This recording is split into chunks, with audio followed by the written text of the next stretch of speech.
नमस्कार, मैं जगत शर्मा एक बार फिर आपका स्वागत करता हूँ एमपी टुडे के इस खास कार्यक्रम में, जो महिला दिवस के उपलक्ष्य में हम सब लोग देख रहे हैं। हमारे साथ हैं सोशल वर्कर और पॉलिटिशियन रंजना भटनागर जी, जो कायस्थ समाज की जिला अध्यक्ष भी रही हैं और भारतीय जनता पार्टी महिला मोर्चा की नगर अध्यक्ष भी रही हैं। नमस्ते रंजना जी। नमस्ते भैया।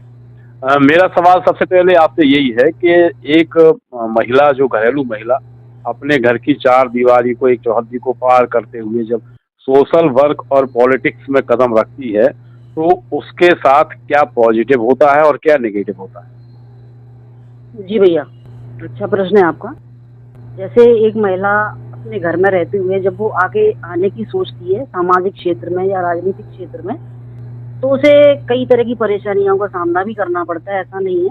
जैसे वो निकलती है तो एक आम धारणा होती है कि महिला का काम केवल घर तक ही सीमित है, लेकिन ऐसा नहीं है। क्योंकि आज के परिवेश में हम सभी महिलाएं या बच्चियां, लेडीज जो भी हैं, वो पढ़ी लिखी होती हैं, तो कहीं ना कहीं उन्हें अपना कार्य क्षेत्र तो चुनना ही पड़ता है, या तो वो समाज हो या फिर राजनीति हो। तो उन्हें जैसे वो बाहर निकलेंगी तो पहले तो घर से ही शुरुआत होती है। घर में जैसे आपके बड़े बुजुर्ग हैं, तो वो चाहेंगे कि नहीं, हमारी बहू या हमारी बेटी अपने घर में ही सीमित रहे, घर में ही काम करे। आपके लिए इतना काम घर में है, आप घर में देखिए।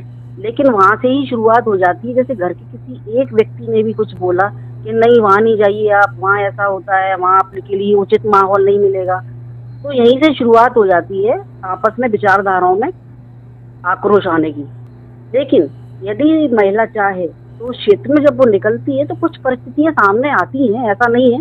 लेकिन आप यदि नेगेटिव सोच के ही चलेंगे तो आप कभी भी सफलता नहीं प्राप्त कर सकते। उन छोटी छोटी बातों का आप सामना करिए, आपको निश्चित रूप से ही सफलता मिलेगी, ऐसा नहीं है भैया। अच्छा, जैसे आप सोशल वर्क में भी हैं और पॉलिटिक्स में भी हैं, तो कैसे मैनेज करते हैं घर को और अपने कार्य क्षेत्र को?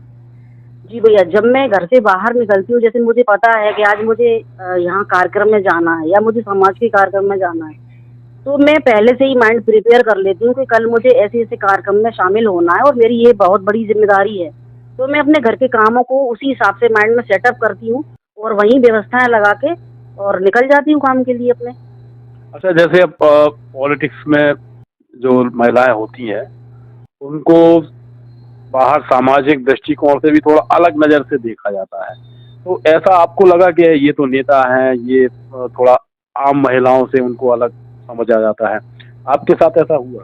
नहीं भैया, मेरा अनुभव ये कहता है कि जब मैं राजनीति में गई तो जब मैंने वहाँ कदम रखा तो ऐसा माहौल मुझे, पहले कहते हैं ना, जब अपन नई जगह जाते हैं तो थोड़ा सा एक मन में संकोच तो रहता है, संकोच बस तो जाते हैं। लेकिन वहाँ के माहौल, हमें ऐसा नहीं लगा कि हमें कोई गलत दृष्टि से देख रहा है या हमारे बारे में कुछ गलत सोच रहा है। हमें सभी ने भरपूर सहयोग किया और समर्थन दिया। सब लोग बहुत अच्छे होते हैं। ऐसा देखिए, ऐसा तो हर जगह ही होता है कि कहीं ना कहीं आपको किसी भी, जब आप काम करने के लिए आगे बढ़ते हैं तो कोई ना कोई आपको जरूर उस विषय पे ऐसा बोलेगा कि नहीं, उन्होंने ऐसा किया, ये गलत है, या आपके चरित्र को लेकर कुछ ऐसा कहें।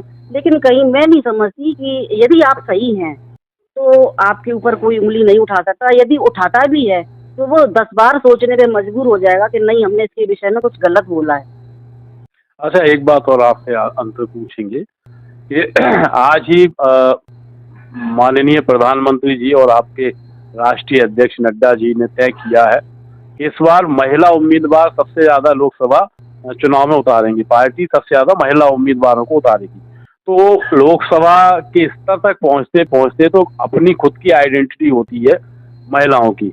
एक आध बात छोड़ दें कि लालू गए और उन्होंने राबड़ी देवी को बिठा दिया सीधे चौका से, रसोई घर से लाके और मुख्यमंत्री बना दिया। लेकिन अमूमन ऐसा नहीं होता है, जो नीचे से पक्के ऊपर जाते हैं उन्हीं को टिकट मिलता है।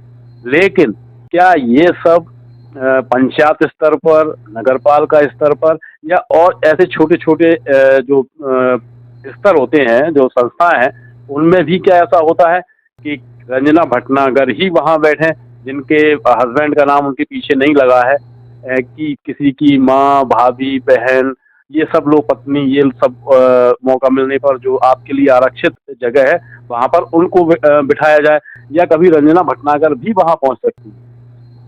देखिए भैया, ऐसा होता है ना, जैसे अपन किसी भी परीक्षा की, प्रतियोगी परीक्षा की जब परीक्षा देने जाते हैं तो हमें ऐसा लगता है कि हम कॉन्फिडेंट होते हैं पूरी तरीके से कि नहीं, हमारा पेपर इतना अच्छा गया हुआ है और हमें इतने ही मार्क मिलेंगे।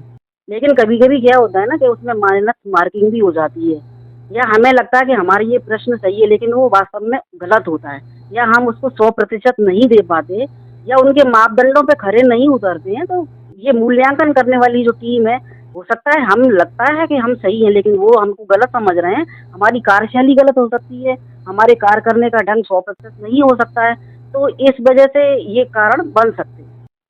बाकी आप पत्नी या बहन भी अगर कोई पद ले लेती है तो आपको उससे समस्या नहीं? देखिए, समस्या तो नहीं है भैया, लेकिन कभी-कभी ये लगता है जैसे हमारा ऐसा सोचना होता है कि हमने जो काम किया है, वो हमने इतनी मेहनत की।